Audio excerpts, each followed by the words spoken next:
साथी दर्शकों को सीनियर जर्नलिस्ट अजय चतुर्वेदी का नमस्कार। मित्रों, इन दिनों पूरी दुनिया में क्लाइमेट चेंज को लेकर के तमाम तरह की कोशिशें की जा रही हैं। हर साल एक समिट भी होती है। इसकी शुरुआत करीब करीब पेरिस समिट के बाद से हुई और पूरी दुनिया इसको लेकर के बहुत चिंतित भी है। अभी हाल ही में पिछले महीने में भी एक इजिप्ट में इस तरह की समिट हुई थी, जिसमें काशी से बनारस हिंदू यूनिवर्सिटी की एक साइंटिस्ट प्रोफेसर गीता राय वहाँ गई हुई थी। तो गीता राय एक ऐसी वैज्ञानिक हैं जो महिला और बच्चों के ऊपर उनका काफ़ी कुछ काम है। इसके अलावा घातक बीमारियां, जानलेवा बीमारियां, कैंसर जैसी डिजीज़ पर भी उन्होंने काफ़ी कुछ काम किया है। तो आप सभी के लिए हमने उनसे इस खास क्लाइमेट चेंज पर बातचीत की।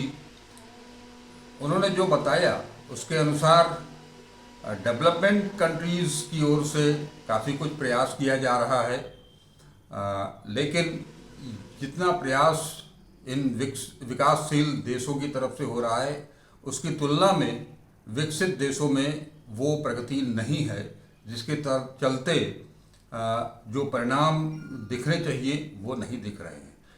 खैर, हम लोग बात करते हैं भारत की। भारत में काफ़ी कुछ अच्छा काम हो रहा है, ख़ास तौर पर बनारस हिंदू यूनिवर्सिटी और छत्तीसगढ़ में। ये छत्तीसगढ़ में जो कुछ चीज़ें चल रही हैं वो न केवल भारतवर्ष के लिए बल्कि अन्य देशों के लिए भी एक उदाहरण है। इसका इस्तेमाल कर सकते हैं, इसका प्रयोग कर सकते हैं। बनारस में क्या कुछ हो रहा है, छत्तीसगढ़ में क्या कुछ हो रहा है, इसके बारे में हम जानेंगे प्रोफेसर गीता राय से। लेकिन उसके पहले आपसे एक विनती, वीडियो पसंद आए तो इसको सब्सक्राइब करें, लाइक करें, शेयर करें।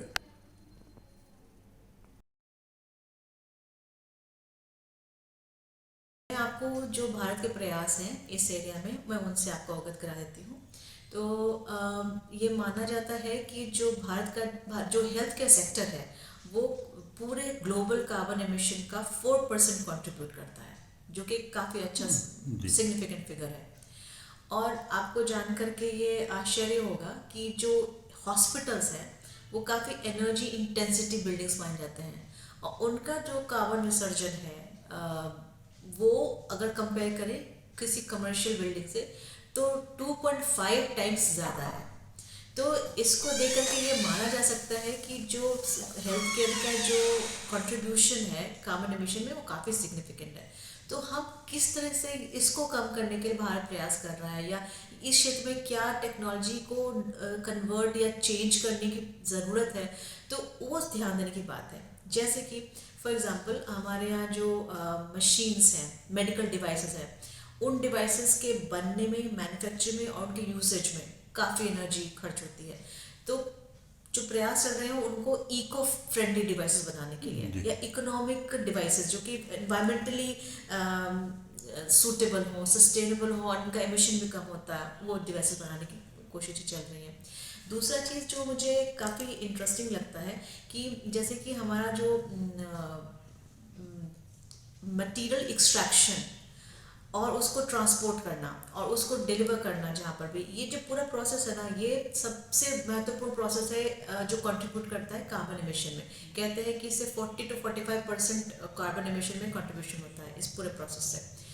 अब उसका एक बहुत ही सिग्निफिकेंट हिस्सा जो है हेल्थ केयर सेक्टर यूज़ करता है, मेडिकल डिवाइस बनाने में, फार्मा कंपनीज में, डायग्नोसिस के एरिया में। तो कितना अच्छा हो अगर हम यहाँ पे ध्यान दें कि हम जो एक्सट्रैक्शन को कम हो सके, या जो इस तरह की मशीनें जिससे कि कार्बन एमिशन को कंट्रीब्यूशन हो रहा है उसकी जगह हम थोड़ी स्मार्ट मशीनें बने जिससे कि हमारा वो कम हो। तीसरी चीज़ जो बहुत इंपॉर्टेंट हो रही है कि जो पेशेंट्स जा रहे हैं, विजिट कर रहे हैं, उनके जाने में डायग्नोसिस जो हो रही है मल्टीपल टाइप उनको डायग्नोस किया जा रहा है। तो अगर नॉन इन्वेजिव मेथड्स बनाया जाए या ऐसी चीज़ें बनाई जो कि बहुत प्रिसीजन जिनका अच्छा हो, तो मल्टीपल टाइम डायग्नोसिस ना हो, तो यहाँ पे भी इस तरह की टेक्नोलॉजी पे ध्यान देने की ज़रूरत है डेवलप करने की।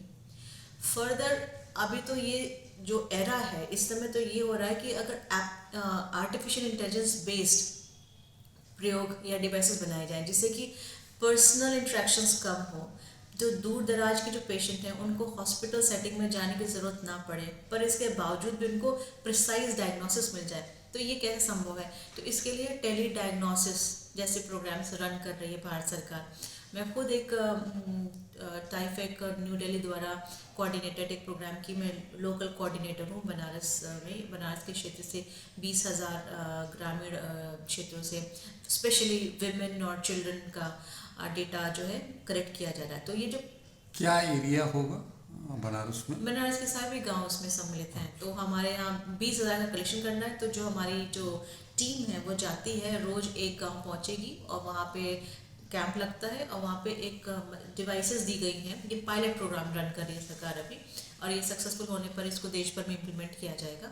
तो इसमें जो मेडिकल डिवाइसेस हैं वो इस तरह से बनाई गई हैं कि उसमें 12 से 14 पैरामीटर्स मेजर किए जाएँ, जो कि इंक्लूड करते हैं आपके ग्लूकोज, हीमोग्लोबिन, लिपिड प्रोफाइल आपकी पूरी, HDL, LDL, ट्राइग्लिसराइड्स और सैचुरेटेड ऑक्सीजन लेवल, और इसके अलावा कोलेस्ट्रॉल, सब तरह के मेजरमेंट्स होते हैं।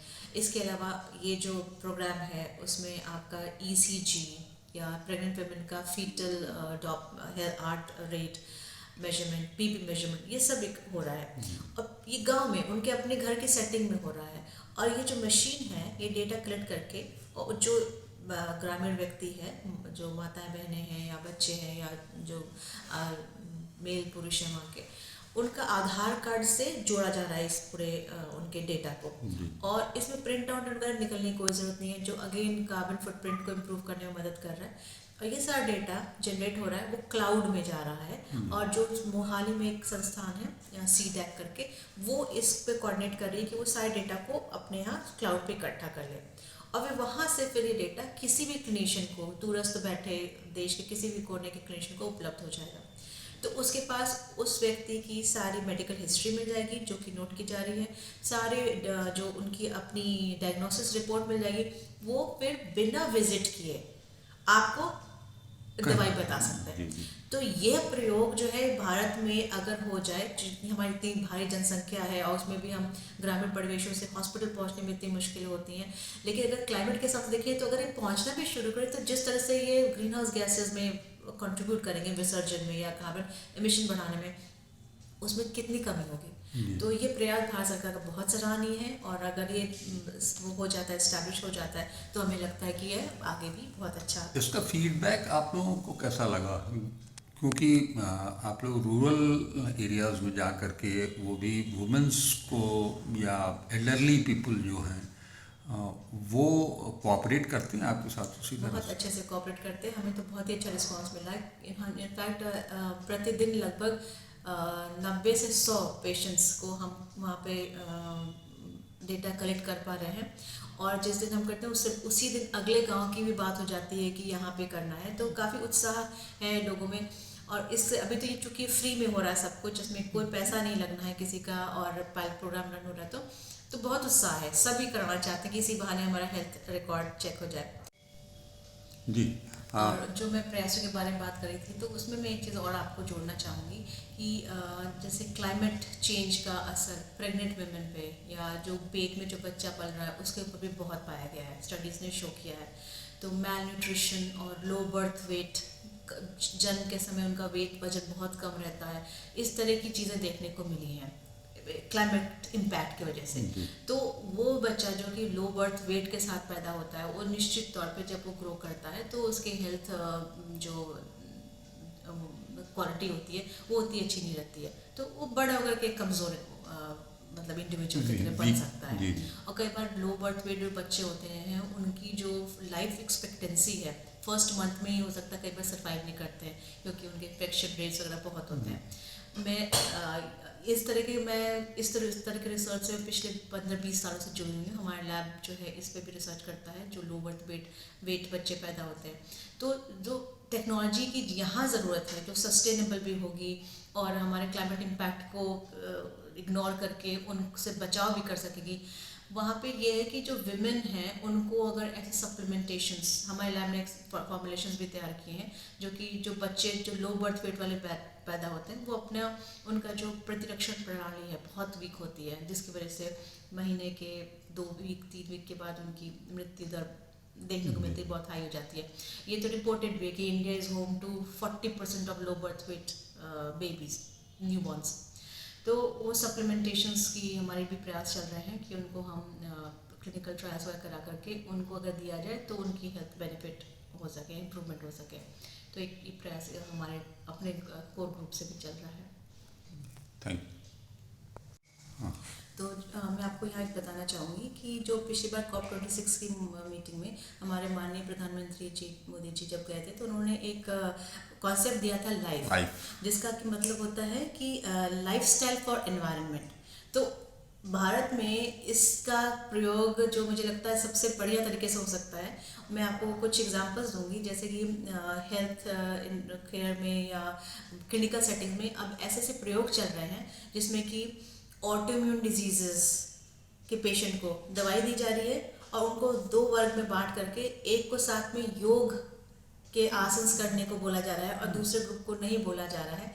ऐसे ऐसे प्रयोग चल रहे हैं कैंसर के पेशेंट्स के साथ, जिसमें दवाई के साथ योग को भी, आसन को भी करने को बोला जा रहा है। सिमिलरली PCOD औरतों की बीमारी होती है, तो PCOD या PCOS, इनमें भी औरतों को योग क्रियाएं के साथ दवाई दी जा रही है और दूसरे वर्ग को नहीं, बिना योग क्रिया की दवाई दी जा रही है। तो इन सब में ये देखा गया है इन सारी स्टडीज़ में कि जो ग्रुप योग के साथ इन दवाइयों को ले रहा है उनमें जो इम्प्रूवमेंट बहुत अच्छा हो रहा है। तो मोदी जी का जो ये कथन है लाइफ वाला, ये हमें लगता है इंडियन सेटिंग्स में या इंडियन जो टेक्निक है योग पुरानी आदिकाल से जो चलता है उसको अगर इन्वॉल्व कर ले तो हम सस्टेनेबल हेल्थ टेक्नोलॉजीज़ को डेवलप करने में हमें लगता है हम बहुत अच्छे से आगे बढ़ सकते हैं। जी जी, ये तो और भी जो डेवलपिंग कंट्रीज़ हैं उनके लिए भी ये बहुत ज़्यादा फ़ायदेमंद होगा ये।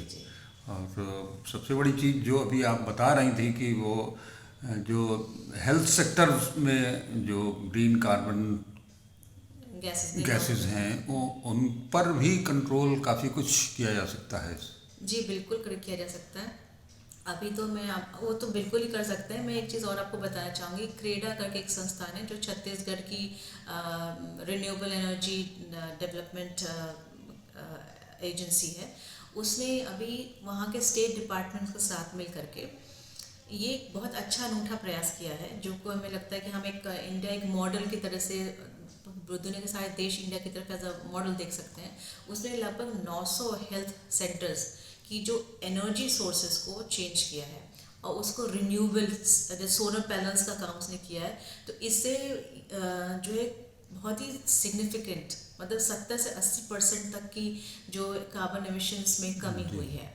और इस तरह के प्रयास पूरे भारत में चल रहे हैं और हमें लगता है कि हमें इस तरह के प्रयासों को और बढ़ाने की ज़रूरत है, इस तरह की चीज़ों को देश में हमारे, ताकि हम अपने जो सस्टेनेबल गोल्स को मीट कर सकें, हेल्थ केयर गोल्स को या क्लाइमेट चेंज को जितना भी हम अपने अच्छे तरीके से रोक सकें तो उसमें हम ज़्यादा सक्सेसफुल होंगे। क्योंकि इवेंचुअली क्लाइमेट का असर, खराब होने का असर तो हेल्थ पे ही सबसे पड़ता है। ये सारी COP27 जो COP मीटिंग्स है ये सब कुछ हेल्थ के लिए ही हो रही है। तो हेल्थ सेक्टर क्यों पीछे रहे या वो क्यों इस बात पे ना ध्यान दे, जबकि one of the major contributors है। मुझे लगता है कि जो कार्बन उत्सर्जन है उसमें उसको रोकने के लिए या उसको कम करने के लिए जितना प्रयास इंडिया की तरह जो डेवलपिंग कंट्रीज़ हैं उनके माध्यम से जितना प्रयास हो रहा है वो शायद डेवलप कंट्रीज़ जो हैं उनके स्तर से उतना प्रयास नहीं दिखाई दे रहा है। इसी वजह से हर मीटिंग के बाद एक बात सामने उठ कर के आती है कि ये इस तरह की मीटिंग में केवल बातचीत होती है और उसका कोई सार्थक परिणाम नहीं दिखाई दे रहा है। क्यों, इससे आप सहमत होंगी? अनिल जी, आप बिल्कुल सही कह रहे हैं। ये बात चर्चा में रहती है और हम भी हर जगह ये बात सुनते हैं और ये पढ़ने में भी आया है कि जो कार्बन एमिशन का जो मेजर कंट्रीब्यूटर्स हैं वो विकसित देश हैं, जी। जैसे अमेरिका। वो सबसे ज़्यादा परसेंटेज ग्रीन हाउस गैसेज में कंट्रीब्यूट कर रहे हैं। भारत का जो कंट्रीब्यूशन है बहुत छोटा है ग्रीन हाउस गैसेज के, क्योंकि वो अभी इतना कंट्रीब्यूशन नहीं कर रहा है। तो जो प्रयास भारत कर रहा है उससे कई गुना ज़्यादा प्रयास उन डेवलप्ड देशों को करना पड़ेगा अपने कार्बन एमिशन को डाउन करने के लिए, तब जाकर के जो कलेक्टिव जो पिक्चर होगी वर्ल्ड की, तब वो सुधर पाएगी। क्योंकि भारत का चूंकि ग्रीन हाउस गैस एमिशन ही छोटा शेयर है, तो उसमें अगर बहुत अच्छा करता भी है तो भी वो, अगर ग्लोबल पिक्चर देखेंगे तो उसमें अपना रोल तो उसने अदा किया, पर चूंकि कंट्रीब्यूटर भी बहुत छोटा है, तो हमारी ज़रूरत है कि जो डेवलप्ड देश है वो थोड़ा ज़्यादा कंट्रीब्यूट करे, तो हमारा जो ये कॉप का जो देश है वो सक्सेसफुल होगा। जी जी जी जी, क्योंकि दिया हुआ भी तो उन्हीं का है। जी जी बिल्कुल। लेकिन एक चीज़ और पूछना चाहूँगा कि हम जो प्रयास कर रहे हैं, या मतलब इंडिया या जो डेवलपिंग कंट्रीज़ जो प्रयास कर रहे हैं, वो तो उनका इनिशिएटिव शुरू से है कि हमको कार्बन उत्सर्जन कम से कम करना है। लेकिन इनका ये जो डेवलप करने की प्रक्रिया है उसमें भी तो कहीं ना कहीं बाधा पहुंचाएगा। ये आप बिल्कुल सही कह रहे हैं, और इसलिए जो हमारे जो कॉप की जो वो है कमिटी है, वो इस बात का पूरा ध्यान रखती है कि जहाँ जो विकसित देश हैं उनको कार्बन एमिशन कम करने में सबसे ज़्यादा प्रयास करने के लिए वो निर्देश दे रही है। तो जो देश हैं जो अभी विकासशील हैं, विकास करना चाह रहे हैं, तो उनके ऊपर वो सख्ती उतनी नहीं लागू है, क्योंकि उन्हें अपनी डेवलपमेंट देखनी है, उन्हें इकोनॉमिकली स्ट्रांग होना है, उनके अपने यहाँ के लोगों का जो जीवन स्तर है वो इम्प्रूव करना है। तो उनके ये बैलेंस करने की कोशिश पूरी हो रही है कॉप की ऑर्गेनाइज मीटिंग्स में, कि उनको इतना ज़्यादा उनके साथ सख्ती ना की जाए, उनको थोड़ा ग्रोथ का मौका दिया जाए, बस वो अपनी टेक्नोलॉजीज़ को थोड़ा इन्वायरमेंटल फ्रेंडली कर सकें, ताकि वो अपना ग्रोथ के जो कर्व को, जो उनकी ज़रूरत है उसको मेंटेन रख सके। वो सख्ती जो है एम्प्लॉय करने की कोशिश कर रहे हैं उन देशों पे जो कि बहुत ज़्यादा डेवलप्ड हैं, और उसके बावजूद भी पूरे वर्ल्ड उनकी वजह से सफ़र कर रहा है। तो वहाँ पे सख्ती की मतलब ज़्यादा ज़रूरत है, की जा रही है, पर वो अलग बात है कि कितना वो इसको अपने इम्प्लीमेंट कितना करते हैं वो उसके ऊपर निर्भर करता है। मैडम, उसमें जो आपका पेपर था, आपका जो प्रेजेंटेशन था, उसमें आपने क्या बताने की कोशिश की है, किस तरह से हम इसको कंट्रोल करेंगे? मैंने वो आपसे चर्चा के शुरू में ही वो सब चीज़ें मैंने बताई कि जो मैंने वहाँ पे उनको यही बताया कि इंडिया के जो सोशो इकोनॉमिक स्टेटस के अनुसार यहाँ पे जिस तरह की technologies medical health care sector में ज़रूरतें हैं जो कि हमारे कार्बन फुटप्रिंट को रिड्यूस कर सकते हैं, वो यही है। जैसे कि हमें सोर्सेज ऑफ रिन्यूएबल एनर्जी को यूज़ करना होगा हॉस्पिटल सेटिंग्स में, हमें जो मेडिकल डिवाइसेस अपने स्मार्ट करने पड़ेंगे, इको फ्रेंडली बनाने पड़ेंगे। उसका एक एग्जांपल आपको देती हूँ। जैसे कि जो MRIs होते हैं, मैग्नेटिक रेजोनेंस इमेजिंग के लिए जो यूज़ किए जाते हैं, उसमें हीलियम गैस नाम की जो गैस होती है बहुत इस्तेमाल होती है। हीलियम गैस जो है ना, थोड़ी उसकी जो कम है अवेलेबिलिटी। तो जैसे अभी हाल में हमने पढ़ा था, कोई फिलिप्स कंपनी थी, उसने अपना कंपनी है जो कि एक ऐसा डिवाइस लेकर के आई है जिसमें कि मैग्नेट पूरी तरह से सील्ड है और हीलियम गैस का इस्तेमाल कम हो रहा है। तो इस तरह से वो अपने कार्बन फुटप्रिंट को रिड्यूस कर रही है। तो इस तरह की चीज़ों का भी यहाँ पे ज़रूरत है। दूसरे जो देश, हमारे देश में सबसे ज़्यादा जो इस समय बढ़िया और मेन जिसकी ज़रूरत है वो है टेली डायग्नोसिस, डिजिटल करना और क्लाउड के माध्यम से डेटा को ट्रांसफ़र करना, ताकि जो इन पर्सन मीटिंग्स हॉस्पिटल की विजिट्स की वो बंद हो जाए, डायग्नोसिस भी बिल्कुल प्रिसीजन बेस्ड हो जाए, AI सिस्टम बेस्ड डिवाइसेस आए, पेशेंट को ट्रैवल ना करना पड़े। तो इन तरह की चीज़ें जो इंडिया में की जा रही हैं, इस तरह प्रयास भी किए जा रहे हैं और भी करने की ज़रूरत है। तो हम वहाँ पे इन नीड्स को हमने वहाँ पे प्रेजेंट किया था। दूसरे की जैसे कि मैंने आपको बताया कि पायलट प्रोग्राम चल रहा है, मेरे कोऑर्डिनेट कर रही हूँ, मैंने उसकी भी चर्चा की वहाँ पर। लाइफ जो कॉन्सेप्ट दिया था हमारे प्रधानमंत्री जी ने विजन 26 में, तो उसके भी मैंने स्टडीज़ बताए और बताया कि योगा को और भी हमारे जो क्लिनिकल सेटिंग्स में और भी इंक्लूड करने की ज़रूरत है, क्योंकि ये सब चीज़ें हम अपने इकोनॉमिक स्टेटस को देख करके ईजिली अटेन कर पाएंगे उसको। तो इन सब चीज़ों पे मैंने चर्चा की थी वहाँ पर। ओवरऑल इस समिट से कुछ उम्मीदें जगती हैं? हम तो ये कहें कि हम जब भी इतना बड़ा आयोजन करते हैं और एक बहुत ही अच्छे उद्देश्य के लिए करते हैं, मानव जाति के उद्देश्य के लिए, क्योंकि ये किसी का सबका यही उद्देश्य है, जी जी। तो हम पूरे होपफुल और आशावान रहते हैं कि उसका अच्छा ही हुआ है। मैं अपने देश के बारे में बात कर सकती हूँ या आप लोगों की बातें कर सकती हूँ, तो हम तो उसकी पूरी सिंसियरिटी के साथ उसको निर्वहन करने की कोशिश कर रहे हैं और उम्मीद करते हैं कि जो हमारे विकसित देश हैं वो भी करें, ताकि सामूहिक एफर्ट से एक अच्छा रिजल्ट आ सके ग्लोब के लिए। बहुत अच्छा लगा आपसे जो बातचीत हुई, आपने बहुत सारी अच्छी जानकारियाँ दी हमारे दर्शकों के लिए, हमारे श्रोताओं के लिए। निश्चित तौर पर हम उम्मीद करते हैं कि हम अगर अगली बार जब हम मिलेंगे तो और इम्प्रूवमेंट के साथ मिलेंगे। जो आपका पायलट प्रोजेक्ट है वो उम्मीद करता हूँ कि जल्द से पूरा हो और ये ऑल ओवर इंडिया इसको एडॉप्ट किया जाए। और दूसरा जो आपने छत्तीसगढ़ का जो मॉडल बताया वो भी काफ़ी अच्छा है और उसको भी धीरे धीरे बाकी राज्यों में भी फैलाने की ज़रूरत है, ताकि हम इस जो एक तरफ से अपने आप को बचा सकें, इस सृष्टि को बचा सकें, क्योंकि केवल ह्यूमन बीइंग ही नहीं, इससे पूरा नेचर डिस्टर्ब हो रहा है, तो उसको भी हम लोग बचा सकें। ठीक मैडम, ओके, थैंक यू।